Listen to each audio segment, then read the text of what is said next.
দেখো দিঘার ইলিশ, তোমাকে তো পদ্মার ইলিশ রান্না দেখাইছি, আজকে দিঘার কাঁচা ইলিশ রান্না দেখাবো। এই দেখো হতেই পারে। এই দেখো তিনটে মাছই একরকম। বিয়ে বাড়ি যারা ইলিশ মাছ রান্না করে, আজকে আমি সেই বিয়ে বাড়ির মতন তোমাকে রান্না দেখাবো এই ইলিশ মাছ। মাছে তো রক্ত বেরোচ্ছে এখনো। এখন বেশ ভালো হয়েছে, এই গোটা বর্ষাটাতে ইলিশ মাছের খুব আমদানি। খেয়াল আছে আমার এই ইলিশ মাছের ডিম খুব ভালো লাগে, ওই জন্য একটা মাছ একটু ডিম আলা দিতে। মার মাছ দিয়ে আস্তে আস্তে আমি মশলাটা বেটে নিই। সর্ষে, সাদা সর্ষে আর কালো সর্ষে। সর্ষের আজকে একটু বেশি লাগবে, মাছ বেশি আছে।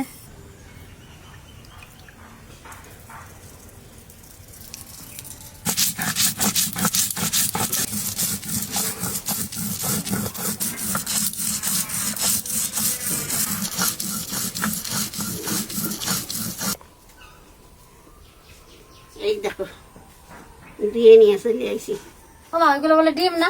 না তেল। হ্যাঁ আমি বলছি কি ডিম। আসলে আমি মনে করছি ডিমের করি আছে মনে হয়। আমি বলছি ডিমগুলো এই তেলগুলো বাইর করে রাখি, শেষে একটু বাজবানি।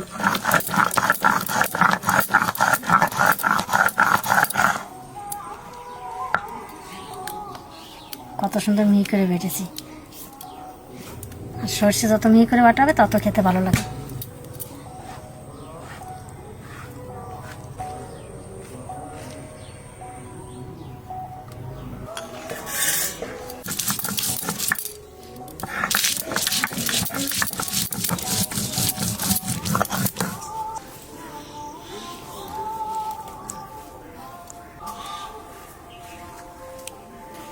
সবকিছু গুছানো হয়ে গেছে, আনে ইলিশ মাছটা মাখায় নেবো। স্বাদ মতো লবণ দিয়ে দেবো, আর দেবো হলুদ,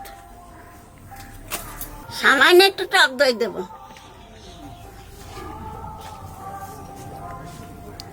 এইবার সরষের তেল দিয়ে ভালো করে মাখায় নেবো, মাখাইয়ে একটু ডাকাই দিয়ে থবো।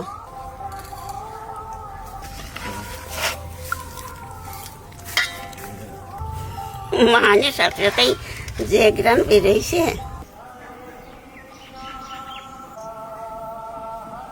সর্ষে বাটাটা একটু জল দিয়ে গুলাই নেব।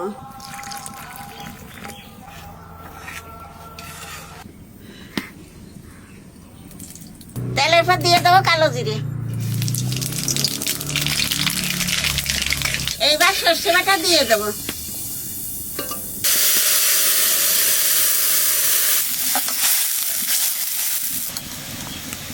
মাছে তো হলুদ দেওয়াই আছে, জলের মধ্যে আর একটু হলুদ দিয়ে দেবো।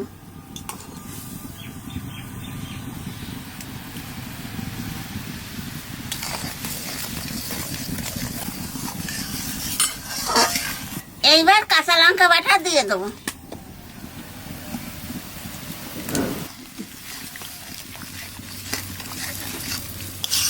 জলের মধ্যে অল্প একটু লবণ দিয়ে দেবো। জলে জাল হয়ে গেছে, এইবার মাছ দিয়ে দেবো।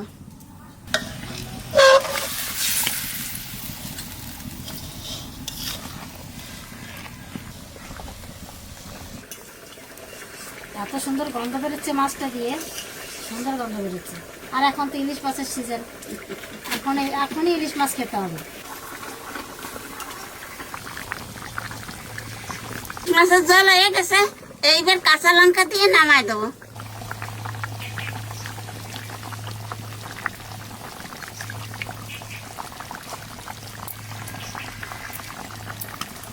মা যে কাঁচা লঙ্কাটা দিল, এই কাঁচা লঙ্কাটা দিয়ে ভাত মাখাতে হবে, হ্যাঁ আরো স্বাদ পাওয়া যাবে বেশি।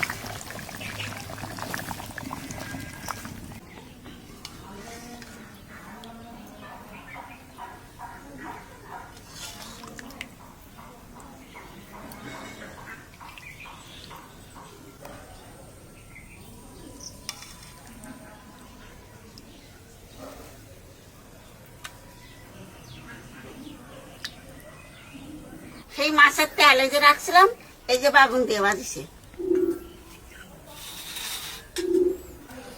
টেস্ট করবো কেমন লাগে।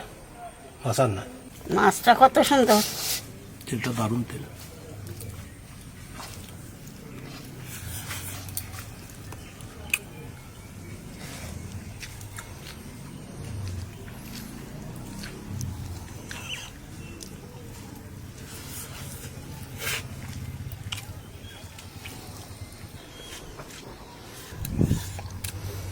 মাছটা দারুণ মাছ সাজেটের আমি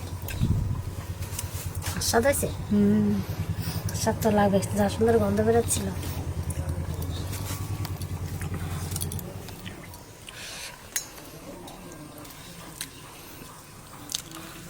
এমনি তো সর্ষে বাটা ঝাঁস হয়েছে, আর এবার লঙ্কা দিয়ে মাখালে পর আরো সুন্দর লাগবে খেতে।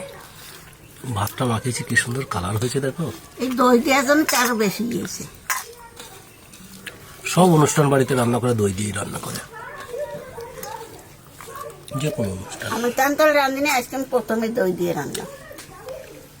দারুণ হয়েছে খেতে, আরো কাঁচা লঙ্কাটা মাখিয়েছে, আরো সুন্দর লাগতেছে।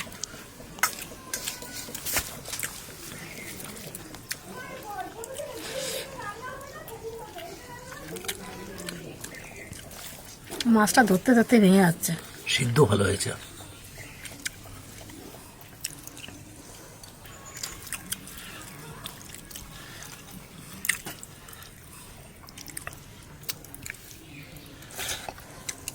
কাঁচা ইলিশ, কাঁচা ইলিশ, স্টোরি ইলিশ অনেক খেয়েছি, তো কাঁচা ইলিশের আর স্টোরি ইলিশের মধ্যে অনেক পার্থক্য স্বাদে। কাঁচা ইলিশটা এখনই পাওয়া যাবে, আর এখন মন ভরে খেয়েও নিতে হবে। সব মাছ তো 12 মাসই পাওয়া যায়, আর কাঁচা ইলিশটাই 2-3 মাসই পাওয়া যায়।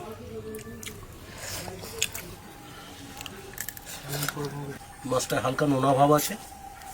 আর মা যেভাবে রান্না করলো, আপনারা এইভাবে মাছ কিনে নিয়ে এসে রান্না করে খেয়ে দেখবেন, খুব ভালো লাগবে।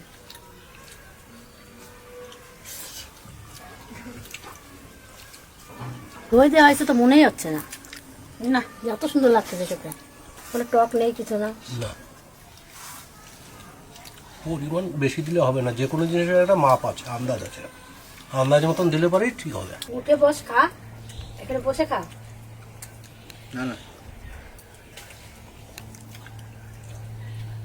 একটু ভাত খেলে ভালো করতিস। ঝোলটা যা হয়েছিল না, দারুণ হয়েছে ঝোলটা। এই মাছের তেলটা দিয়ে যদি আগে ভাতটা খেয়ে নিতাম, তাহলে স্বাদ পেতাম না মাছের, ওই জন্য খাই নাই, এখন খাবো সেটা। আমার শান্তুর কোম্পানি, আমার সান্তানের কোম্পানি, বুঝলি? কোম্পানি